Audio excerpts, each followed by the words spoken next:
अन्नदाता, पग पग पर है संग तुम्हारे अन्नदाता। लहू किसानों का बन के पसीना सींचता है धरती का सीना। मेहनत का तेरी हक दिलवाने, नई तकनीक नई खोज बताने। पशुधन को गुणवान बनाना, पौध सुरक्षा को सिखलाना, खेती के सब गुर समझाने, भारत का सरताज बनाने। आठों पहर है संग तुम्हारे अन्नदाता, अन्नदाता। सुप्रभात, स्वागत है आज के अन्नदाता कार्यक्रम में। आइए जानते हैं क्या हैं आज के मुख्य अंश। जिमीकंद की खेती एक कृषक का अनुभव।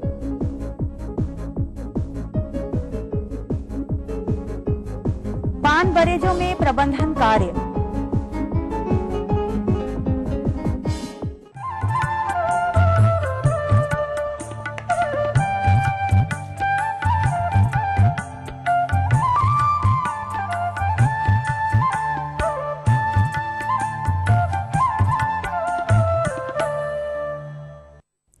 कंद वर्गीय फसलों के अंतर्गत जिमीकंद की खेती हमारे प्रदेश के बहुत से क्षेत्रों में की जाती है, लेकिन इसकी खेती की वही परंपरागत विधियों एवं वैज्ञानिक प्रबंधनों के अभाव में हमारे किसान भाई इसकी फसल से वह उत्पादन नहीं ले पाते हैं जो कि उन्हें मिलना चाहिए। परंतु इसके विपरीत बहुत से ऐसे किसान भाई हैं जो इसकी खेती कर अच्छा उत्पादन प्राप्त कर रहे हैं। इन्हीं किसानों के बीच ग्राम मोपका, जिला बिलासपुर के भरत खेत्रपाल एक ऐसे कृषक हैं जिन्होंने जिमीकंद की खेती में ड्रिप विधि को अपनाया है और अपने अनुभवों एवं वैज्ञानिक प्रबंधनों को अमल में लाकर इस फसल से प्रति एकड़ लगभग 26 टन का उत्पादन प्राप्त किया है। तो आइए मिलते हैं उन्हीं से और जानते हैं उनके आय व्यय के बारे में। हमारे यहाँ इस वक्त जिमीकंद का कार्य चल रहा है। जिमीकंद हमारे पास में गजेंद्र किस्म का बगैर खुजली वाला जिमीकंद लगा हुआ है। इस वर्ष हमारे यहाँ लगभग 1 एकड़ कुछ डिसमिल में लगा हुआ था, जिसमें से प्रति एकड़ हमको 260 क्विंटल प्रति एकड़ के हिसाब से उत्पादन की प्राप्ति हुई है। और अभी ये जो माल आप देख रहे हैं अपने पीछे, ये बीज के लिए है और इसको इस वर्ष लगभग 35 क्विंटल माल है जिसको हम अपने प्रक्षेत्र में लगाने की तैयारी के लिए अभी रखे हैं। किसान भाइयों, इन्होंने प्रति एकड़ 26 टन जिमीकंद का उत्पादन किया, जिसे इन्होंने बाजार में औसतन 15 रुपए प्रति किलो के हिसाब से बेचा, जिससे इन्हें 3,90,000 रुपए की आय प्राप्त हुई। जहां तक बात जिमीकंद की खेती में व्यय की है, तो इन्होंने प्रति एकड़ 25 क्विंटल बीज रोपाई हेतु प्रयोग किया, जिस पर खर्च 75,000 रुपए, भूमि की तैयारी पर खर्च 7,000 रुपए, गोबर की खाद पर खर्च 7,000 रुपए प्रति एकड़, उर्वरकों पर खर्च 10,000 रुपए, मजदूरी प्रबंधकीय व्यय 5,000 रुपए, ड्रिप पर खर्च 5,000 रुपए प्रति एकड़ प्रति वर्ष, सिंचाई हेतु प्रयोग विद्युत पर कुल खर्च 2,500 रुपए, पौधे संरक्षण पर खर्च 5,000 रुपए, परिवहन व विक्रय पर कमीशन खर्च 40,000 रुपए आया। इस प्रकार इनका जिमीकंद की खेती पर प्रति एकड़ खर्च लगभग 1,56,500 रुपए आया, जिस पर एक वर्ष का ब्याज 6,651 रुपए को भी जोड़ दें तो इनकी प्रति एकड़ कुल लागत लगभग 1,63,151 रुपए होगी, जिसे इन्हें प्राप्त कुल आय 3,90,000 रुपए में से घटा दिया जाए तो भी इन्हें प्रति एकड़ 2,26,849 रुपए की शुद्ध आय प्राप्त होती है। अब यदि इस शुद्ध लाभ में से एक वर्ष का भूमि का किराया 8,000 रुपए तथा इनके द्वारा जिमीकंद की खेती में प्रयुक्त प्रबंधन का व्यय 15,650 रुपए को भी घटा दिया जाए तो भी इन्हें प्रति एकड़ 2,03,199 रुपए की वास्तविक शुद्ध आय प्राप्त होगी। किसान भाइयों, अभी आपने जाना इनके आय व्यय के बारे में। आइए अब जानते हैं कि इतना अच्छा उत्पादन प्राप्त करने में इन्होंने अपनी जिमीकंद की फसल में किन किन प्रबंधनों को अमल में लाया। जो अपने यहाँ जिमीकंद लगा हुआ है, इसका औसत जब अपन भूमि की तैयारी करते हैं तब अच्छी तरह से खेत को गहरी जुताई करके भुरभुरा बनाकर मांदा बना लेते हैं, जो रीच मेकर वगैरह से बनाए जाते हैं। इसके बाद में हम जो मांदे से मांदे की दूरी रखते हैं वो 4.5 फीट, और जब कंद का इसमें रोपण किया जाता है उस समय पौधे से पौधे की जो दूरी है वो 1.5 फीट लगभग रखी जाती है। कंद का औसत वजन लगभग 300 ग्राम से 500 ग्राम का वजन हम चुनते हैं इसके कंद को लगाने के लिए। इसको कटिंग करके लगाया जाता है। कटिंग करने के लिए जो हम इसमें ध्यान देते हैं वो इसके मध्य भाग का एक भाग आवश्यक रूप से उसमें आए, इस प्रकार से इसकी कटिंग की जाती है। बर्फी के आकार में इसको काटने के उपरांत रिडोमिल और M45 से ट्रीट करके लगाते हैं। गोबर खाद के अतिरिक्त रासायनिक खाद का भी उसमें भराव किया जाता है, जिसमें सुपर फास्फेट और पोटाश का मुख्य वो है। इसमें सुपर फास्फेट भी प्रति एकड़ लगभग 10 बोरा डलती है, और 3 बोरा लगभग यानी 150 किलो लगभग पोटाश, और 25 से 30 किलो DAP। इसके अतिरिक्त 1 बोरा मैग्नीशियम और लगभग 10 किलो बोरान का मिक्सचर बना करके उसमें भर के थोड़ा सा कोड़ा मार के उसको मिक्स कर दिया जाता है भूमि में। इसकी रोपाई की जाती है। इसका पौधा रहता है जो कि इसका जर्मिनेशन भी थोड़ा सा लेट होता है। लगाने के उपरांत ये लगभग अपने 35 से 40 दिनों में जर्मिनेट होता है। उस समय के बाद से जो अपन जब बीजे के समय में जो खाद दे रहते हैं उसके उपरांत जब तक ये जर्मिनेट ना हो जाए तब तक किसी किस्म की खाद की इसको आवश्यकता नहीं होती है।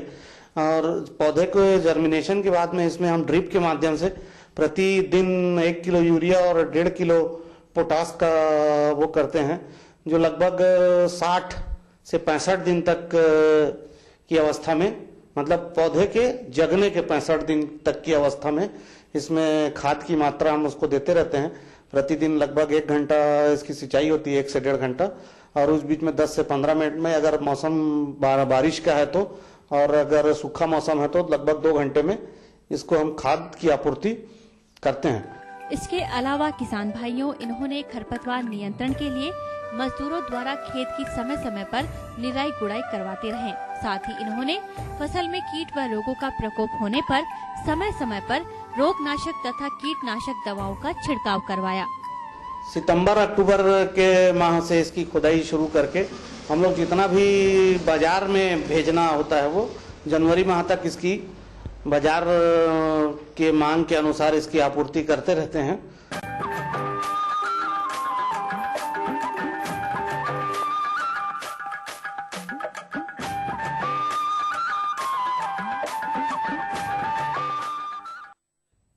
व्यावसायिक फसलों में पान का महत्वपूर्ण स्थान है, जिसकी खेती हमारे प्रदेश के बहुत से क्षेत्रों में की जाती है। और हमारे जिन किसान भाइयों ने पान की फसल लगा रखी होगी वह अपनी विभिन्न अवस्थाओं पर होगी। चूंकि गर्मी का मौसम प्रारंभ हो गया है, ऐसे में पान बरेजों में कुछ प्रबंधन कार्यों जैसे सिंचाई, खरपतवार प्रबंधन एवं पौध संरक्षण आदि को अमल में लाने की आवश्यकता होती है। इन पर लापरवाही करने पर फसल में खरपतवारों की अधिकता के साथ साथ कीट एवं रोगों का प्रकोप भी बढ़ जाता है, और समय पर इनका प्रबंधन नहीं होने से उत्पादन एवं पत्तियों की गुणवत्ता पर विपरीत प्रभाव पड़ता है, और इस प्रकार हमारे किसान भाइयों को नुकसान उठाना पड़ता है। हमारे एक किसान भाई ने भी पान की फसल लगा रखी है और वे कुछ जानना चाहते हैं, तो आइए मिलते हैं उन्हीं से। ये पान की खेती करता हूँ मैं। इसके लिए वो खाद कब कब डालते हैं और पान में रोग भी आ जाते हैं, उसके लिए दवाई कैसे डालते हैं, पूरी जानकारी हमको चाहिए। तो किसान भाइयों, पान की फसल में वर्तमान में कौन कौन से प्रबंधनों को अमल में लाया जाए, आइए जानते हैं एक पान उत्पादक वेड़ीलाल से। किसान भाइयों लोग अगर पान का भी जैसे बरेजे लगाए होंगे, पान लगाए होंगे, पौधे अभी माने बढ़वार जो है वो कम माने रहती है, और फिर वो धीरे धीरे जब जैसे ही धूप माने उसको गर्माहट मिलने लगती है तो वो उसकी बढ़वार माने बढ़ने लगती है। और थोड़ा सा आप लोगों को एक चीज का और खास माने ध्यान रखना पड़ेगा। खरपतवार माने जो होता है, कचड़ा हो गया, कोई जंगली घास या तो कुछ भी माने हो गया, जो खरपतवार का जो निदाई उदाई का काम है इसको तो पहले ही देखना पड़ेगा। और निदाई और गुड़ाई उसमें आपको हफ्ते में अगर टाइम है आपके पास तो हफ्ते में भाई 4 दिन तो तुमको करना ही पड़ेगा। एक चीज का और ध्यान देना पड़ेगा, क्योंकि पान उसका जीवन पानी ही है। जो उसकी सिंचाई है पान की, मिट्टी के हिसाब से जैसे कि काली मिट्टी है, तो अगर उसमें आप माने कयत पानी दे दिए हो तो उसमें अपने को 10-15 दिन का माने गैप माने मिल जाता है। परंतु शहरीली मिट्टी है जो भुरभुरी मिट्टी है, तो उसमें आपको 4 दिन के अंदर पानी भरपूर माने देना पड़ेगा। और पानी है जो जैसे कि जहाँ से बेल अपन लगाते हैं तो गड्ढे देख लेना चाहिए, उसमें पानी भरना नहीं चाहिए। और पानी एक तो क्या है, बिल्कुल रुकने का कोई चांस ही नहीं होना चाहिए। और अगर कहीं भी जैसे पानी भरा हुआ है उसको निकाल देना चाहिए। और इसमें किसान भाइयों खाद की बात है तो अब जैसे कि DAP यूरिया आदमी सोचता है कि इनको डालने से फसल बढ़ती है या मजबूती आती है, तो अभी इसका कोई महत्व नहीं है। और अभी आपको कयात खाद डालना है तो जो गोबर की खाद होती है जो सड़ी हुई, तो उसको अच्छा भुरभुरी करके और आप अपने पान के पाली में गुड़ाई करके और उसको अच्छा मिक्सचर करके आप मिला दो और खाद डाल के उसको बराबर कर दो और उसमें पानी दे दोगे तो अपने को दूसरे खाद का कोई जरूरत नहीं पड़ेगा। किसान भाइयों, अब ये तो हुआ आपका पानी देख रहे खरपतवार का। अब थोड़ा सा जो कीड़े की बीमारी जो होती है तो उसमें पान में एक सफेद टाइप की जो भुनगी होती है, तो उसका बचाव करना बहुत जरूरी है। इन कीटों के शिशु एवं प्रौढ़ पान की बेलों से चिपके रहते हैं तथा धीरे धीरे पत्तियों का रस चूसते रहते हैं। इस कीट के द्वारा रस चूसने के कारण पत्तियां सिकुड़ जाती है तथा बाजार में उनकी अच्छी कीमत नहीं मिल पाती है। साथ ही यह कीट पान में पर्ण संकुचन रोग का प्रसारण भी करता है। इसी तरह पान की फसल को हानि पहुंचाने वाला दूसरा प्रमुख कीट है मिलीबग। यह कीट भी सैकड़ों की संख्या में पत्तियों की सिराओं से चिपककर रस चूसते हैं, जिससे बेलों की वृद्धि रुक जाती है तथा पत्तियां भी विकसित नहीं हो पाती है। इस फसल में लगने वाला तीसरा प्रमुख कीट है लाल मकड़ी। यदि पान के बैरेजों में जाएं और पान के पत्तों को हम उलट कर देखें तो बहुत छोटी छोटी लाल रंग की मकड़ियां होती है जो सामान्य रूप से नंगी आंखों से नहीं देखी जा सकती है। इसके लिए नीम का जो तेल होता है तो उसको 50 ml एक पंप में मिला के और आप स्प्रे से उसका छिड़काव माने कर सकते हैं। तथा प्रकोप अधिक होने पर क्विनोल फॉस की 1 मिलीलीटर मात्रा प्रति लीटर पानी के हिसाब से घोल बनाकर छिड़काव करना चाहिए। किसान भाइयों, आपको थोड़ा सा एक बात का और ध्यान देना पड़ेगा, क्योंकि जो पान के पत्ती में वो काले काले धब्बे आते हैं या तो हो जाते हैं, क्योंकि भाई तो ये फसल होती है, तो उसकी रोकथाम के लिए आपको तो बोडो मिक्सचर जैसे नीला थूता चूना होता है तो उसका मिक्सचर करके और तो आप उसका स्प्रे भी कर सकते हो, तो आपके फसल के लिए काफी माने लाभदायक रहेगा, लाभ भी मिलेगा और ज्यादा मेहनत करने की भी जरूरत उसमें नहीं पड़ेगी। कार्यक्रम में अभी बाकी हैं कुछ और रोचक जानकारियां, लेकिन उससे पहले लेते हैं एक छोटा सा विराम।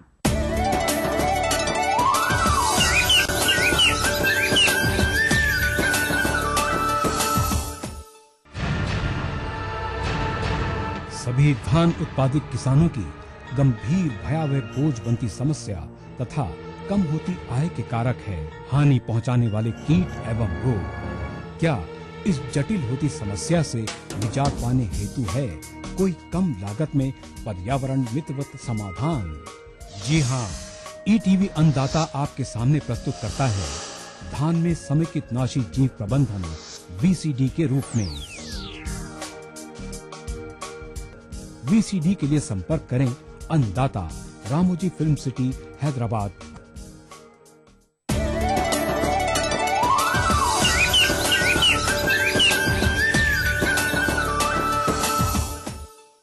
विराम के बाद अन्नदाता कार्यक्रम में आप सभी का पुनः स्वागत है।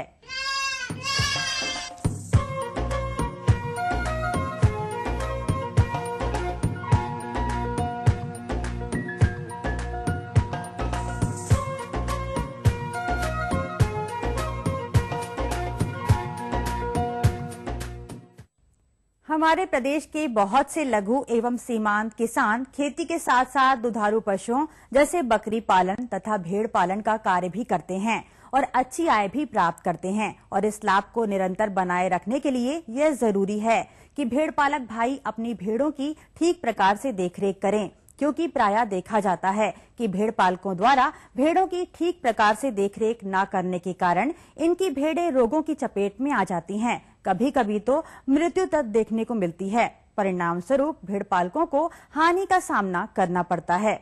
इसलिए इस प्रकार की समस्या भेड़ों में न आए, इसकी जानकारी चाह रहे हैं हमारे एक किसान भाई। तो आइए मिलते हैं उन्हीं से। मेरा नाम ब्रजमोहन है। खांसी जुकाम हमने भेड़िन में जो कैसे इनका देख रेख करें, इसी जानकारी दीजिए। अतः भेड़ पालक भाइयों, भेड़ों की देखरेख किस प्रकार से की जाए जिससे आपकी भेड़ों में किसी प्रकार की समस्या न आए, और यदि आ भी गई तो इसका नियंत्रण किस प्रकार से किया जाए जिससे रोग मुक्त रहते हुए भेड़ों से अधिक लाभ मिल सके। इस विषय पर जानकारी दे रहे हैं एक विषय विशेषज्ञ डॉक्टर रामजी गुप्ता। भाइयों, जैसा कि आप लोग देखते हैं, चूंकि भेड़ पूरी तरह से ऊन से लदी हुई होती है और इनका जो है शरीर जो है बहुत ज्यादा अच्छी तरह से आप नहला भी नहीं सकते हैं, ना उस तरह से आप धुल सकते हैं। जिनमें सबसे ज्यादा बड़ी समस्या देखी जाती है तो वो देखी जाती है छोटे छोटे टिक्स की। टिक्स पड़ जाती हैं तो उनको बार बार खुजाते इनके जो खून भी निकलने लगता है, और इसके अलावा इनमें खुजली बहुत जल्दी हो जाती है। किसान भाइयों, जब इनमें खुजली की समस्या आती है तो ये जान लीजिए कि आप इनके जो है ऊन वहां से बाल गिरने लगते हैं और वहां पर चकत्ते टाइप की इस तरह पड़ जाते हैं। किसान भाइयों, इसमें जो सबसे बड़ा आसान तरीका इससे बचने के लिए है वो है डिपिंग का। और इसमें जो डिपिंग करते हैं वो लिंडन की करते हैं, और लिंडन की इसमें करने के लिए करीब 80% का घोल बना करके उसमें इनको जो है डिप कर देते हैं। कई पर इस पर पैराथ्रियान का भी इस्तेमाल किया जा सकता है, और ये डिपेंड करता है कि लिंडन है ये हमारा जो यंग है उसमें करते हैं, और पैराथ्रियान का जो है वो एडल्ट में किया जाता है, लेकिन तरीका इस्तेमाल करने का एक ही रहता है। और इसके बाद जो है इनको जो है थोड़ी देर धूप में खड़ा रह देते हैं, जिससे इनकी जो है सारी टिक्स समाप्त हो जाती हैं।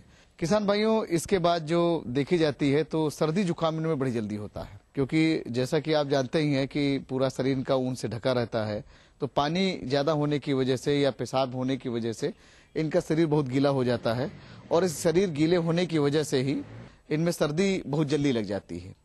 तो इसके लिए सबसे बड़ा जो बचत का तरीका वो ये है कि जो हम इनका घर बनाएं तो इस घर में जो स्लोप रखें वो करीब 5 से लेकर के 7 सेंटीमीटर का रखें, जिससे इनका पेशाब जो है बहुत आसानी से पूरी तरह से निकल जाए, और कमरे जो है वो हवादार स्वच्छ होने चाहिए, जिससे कि इनके कमरे में सूखापन हर समय बना रहे। इसके अलावा यदि इनमें जो है जुकाम या बुखार हो जाता है तो इसकी तीव्रता पर डिपेंड करता है। जो एंटीबायोटिक है वो निकट के जो है किसी पशु चिकित्सालय से संपर्क करके उस पशु चिकित्सक को दिखा करके कोई इनको दवाई देनी है। इसके अलावा किसान भाइयों, जो और इनके रोग की बात करते हैं तो खुरपका मुंहपका इनमें जो है ज्यादातर देखा जाता है। ये एक विषाणु जनित रोग होता है, और इसमें आपको पता है कि खुरों पर और मुंह पर जो है छाले पड़ जाते हैं, और इन छालों पे जो है मवाद पड़ जाता है, तो पैरों पे जो मवाद पड़ता है उसकी वजह से बुखार भी आ जाता है, और ये भेड़ें जो है सही तरीके से खड़ी नहीं हो पाती हैं।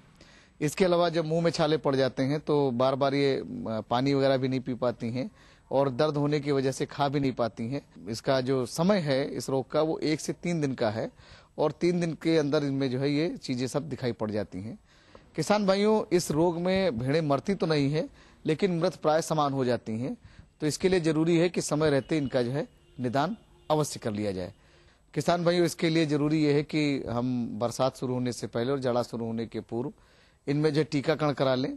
यदि आपने टीकाकरण नहीं करा रखा है, ऐसी रोग हो गया है, तो चूंकि ये वायरस जनित होता है, विषाणु जनित होता है, इसके लिए किसान भाइयों बोरिक एसिड का घोल लेकर के इसके छालों को साफ कर दें और किसी एंटीसेप्टिक का इस पर लेप लगा दें, तथा बुखार कम करने की इनको दवाइयां देते रहना है। तो इस प्रकार कुछ प्रमुख जो भेड़ों के रोग हैं किसान भाइयों, यदि आप इनमें जो है थोड़ी सी जो है आप दूरदृष्टि दिखाते हैं तो निश्चित रूप से आपके जो है भेड़े रोग मुक्त होकर के आपको बढ़िया सा उत्पादन।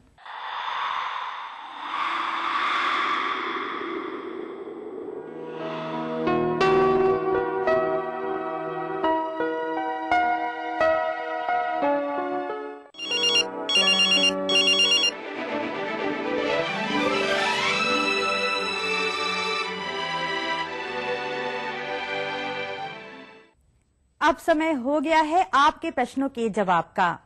निशुल्क फोन संपर्क सेवा के माध्यम से आज हमने जो पहला प्रश्न कार्यक्रम में शामिल किया है उसे पूछा है ग्राम ईसागढ़, जिला अशोकनगर के कृषक बलवीर सिंह का।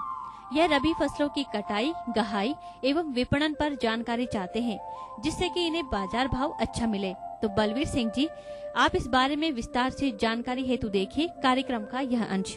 किसान भाइयों, जैसा कि आप जानते हैं कि रबी का मौसम समाप्ति की ओर है और हमारे जिन किसान भाइयों ने रबी मौसम में विभिन्न फसलों को लिया होगा, उनकी फसलों की कटाई प्रारंभ हो गई होगी। किंतु कटाई उपरांत किसान भाई अपने उत्पाद को जब मंडी में ले जाते हैं तो उन्हें उत्पाद का अच्छा बाजार मूल्य कैसे प्राप्त हो, आइए इस पर चर्चा करते हैं। किसान भाइयों, सर्वप्रथम अनाज को मंडी में ले जाने के पूर्व अच्छी तरह सुखा लेना चाहिए। सुखाने के बाद अपने उत्पाद की ग्रेडिंग कर ले, क्योंकि हमारे उत्पाद की जैसी गुणवत्ता होगी उसी प्रकार मूल्य प्राप्त होगा। अतः श्रेणीकरण करने से उत्पाद एक समान अलग अलग हो जाता है, जिससे निश्चित ही बाजार मूल्य अच्छा प्राप्त होता है। जहां अच्छा बाजार भाव प्राप्त करने की बात है, तो किसान भाइयों, जिस दिन हमें उत्पाद को मंडी में ले जाना हो, उससे पहले यह तय कर ले कि उत्पाद मंडी में कब ले जाना है या उसे किस भाव में बेचना है। हम रोजाना विभिन्न माध्यमों जैसे दैनिक अखबार, रेडियो, टेलीविजन, फोन आदि के द्वारा अपने उत्पाद के मंडियों का भाव मालूम कर सकते हैं और यह पता कर सकते हैं कि कहां हमारे उत्पाद का अच्छा बाजार भाव प्राप्त होगा। हमारे उत्पाद को हमें जिस भाव में बेचना है, जब मंडी में उस उत्पाद का उतना भाव मिलता है, तब हम उसे मंडी में ले जाकर अपने उत्पाद को बेचकर अच्छा भाव प्राप्त कर सकते हैं। अब बात करते हैं इसके पैकिंग की। जब हमारा उत्पाद तैयार हो तो इसे चाहे तो बोरे में भर कर ले जाए अथवा अपनी व्यवस्था अनुरूप बैलगाड़ी अथवा खुली ट्रॉली में भरकर ले जाए। अब जब हम मंडी पहुंच जाए तो मंडी प्रांगण पहुंचते ही उत्पाद का गेट पास अवश्य प्राप्त कर ले। गेट पास का फायदा यह होता है कि आप मंडी में अपने उत्पाद को बेचने आए हैं, अन्यथा बाद में किसी भी प्रकार की दुर्घटना घटने पर आपके पास कोई सबूत नहीं बचता है। अतः आप गेट पास अवश्य ले लें। किसान भाइयों, अब बात करते हैं मंडी में उत्पाद को बेचने की। किसान भाइयों, मंडी में उत्पाद को खुली नीलामी से बेचना चाहिए। खुली नीलामी से उत्पाद को बेचने पर उत्पाद का अच्छा भाव प्राप्त होता है तथा मंडी में प्रतिस्पर्धा होने पर कभी कभी आशा से ज्यादा भाव प्राप्त हो सकता है।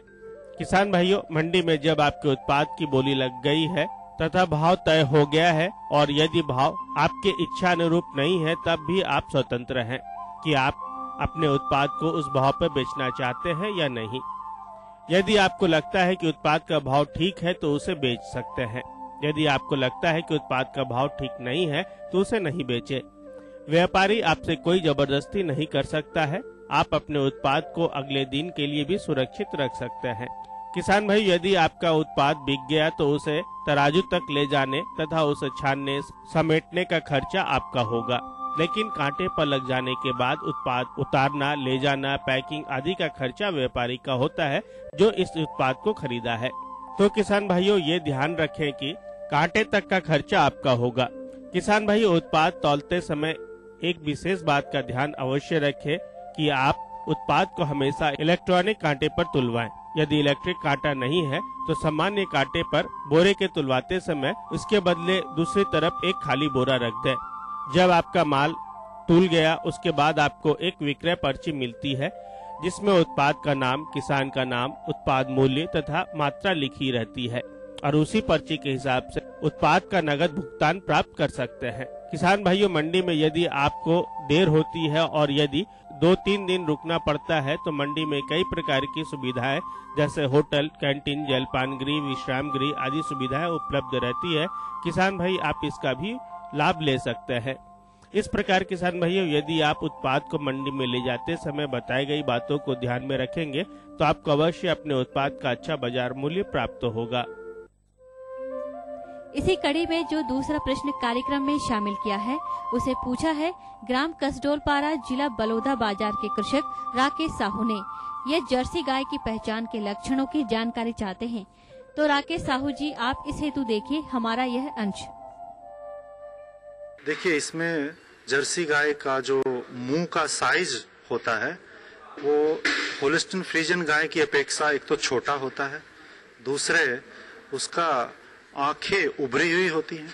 इसी तरह इसका थूथन थोड़ा आगे से वो भी फूला हुआ होता है और इसका जो शारीरिक भार है होल्स्टीन फ्रीजियन गाय की अपेक्षा कम होता है। और अगर हम देखें इसके दूध में होल्स्टीन फ्रीजियन गाय की अपेक्षा फैट का प्रतिशत जर्सी में कुछ मात्रा में ज्यादा रहता है। पीछे से अगर हम इसका जो आयन है वो होल्स्टीन फ्रीजियन गाय की अपेक्षा थोड़ा घुमावदार और ज्यादा विकसित होता है। इसी तरह इसका जो लंबाई है होल्स्टीन फ्रीजियन गाय की अपेक्षा वो भी थोड़ी कम होती है, लेंथ कम होती है। मीन्स पेट का जो साइज है वो भी होल्स्टीन फ्रीजियन गाय की अपेक्षा कम होता है। जर्सी गाय का रंग जो है लाल कलर पे, कभी कभी ये सफेद कलर भी इस पे प्रभावी हो सकता है, डोमिनेंट हो सकता है। नंबर 2, इसका जो दुग्ध उत्पादन है, जो औसत दुग्ध उत्पादन है प्रतिदिन के हिसाब से वो 15 से 20 लीटर होता है, और जबकि पीक यील्ड इसका 25 से 30 लीटर तक जा सकता है।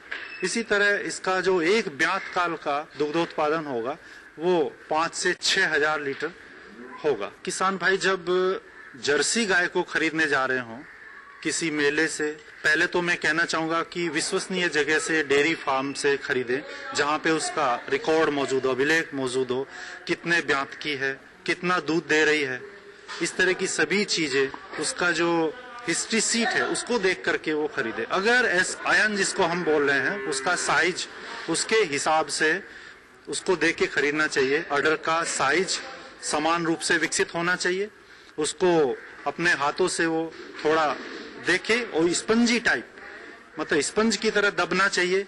चारों थनों का साइज एक समान होना चाहिए, कोई भी ऊंचा छोटा नहीं, बड़ा नहीं होना चाहिए। और दूसरे देख लेना चाहिए कि चारों थनों में बराबर दूध आ रहा है कि नहीं आ रहा है। अगर संभव हो सके तो अपने सामने किसान एक आध मीटिंग का दूध दोहा करके देख सकते हैं।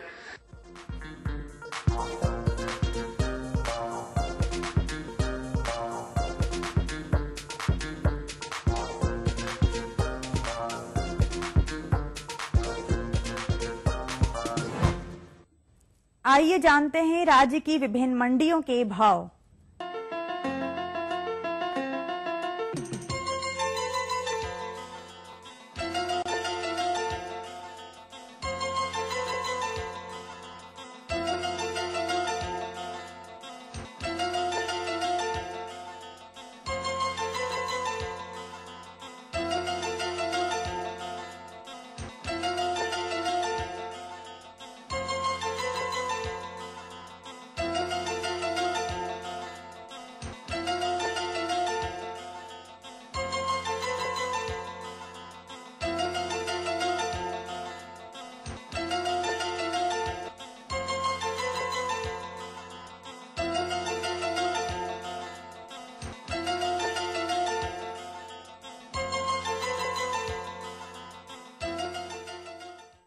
किसान भाइयों, अब वक्त हो चला है आपसे इजाजत लेने का। समस्या एवं सुझाव के लिए संपर्क करें। प्रोड्यूसर अन्नदाता ETV Madhya Pradesh Chhattisgarh, Ramoji film city Hyderabad 501512 एवं निःशुल्क नंबर है 1800425408 किसान भाइयों, आशा है कि इन जानकारियों को अपनाकर आप अवश्य लाभान्वित होंगे। इसी आशा के साथ कार्यक्रम को समाप्त करने की आज्ञा दें। नमस्कार।